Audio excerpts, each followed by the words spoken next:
This is the Lord's Day lesson for April the 19th, 2026 here on Following Him, the Disciple Life.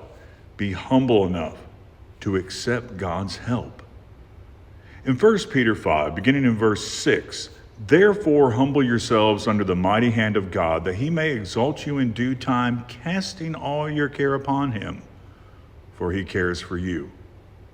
Now, often we'll focus on verse 7. Now, verse 7, great thoughts to consider. We pointed out recently with Wednesday words, the word used here where it says cares, as far as he cares for you, that's a Greek word. It's not the Greek word agape. That's a Greek word melo, which carries with it the idea of to have concern, interest in like something or someone's welfare. So it's a very practical term.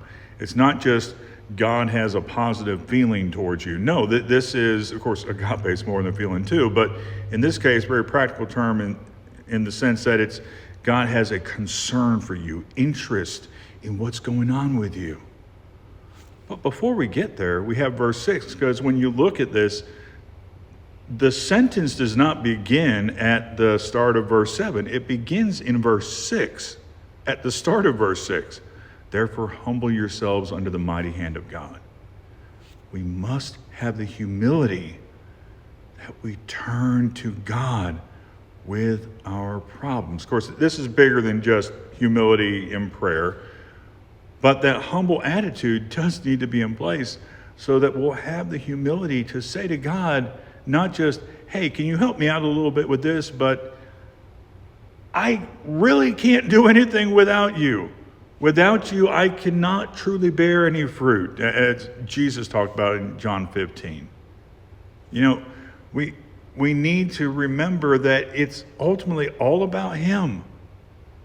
We need him in everything.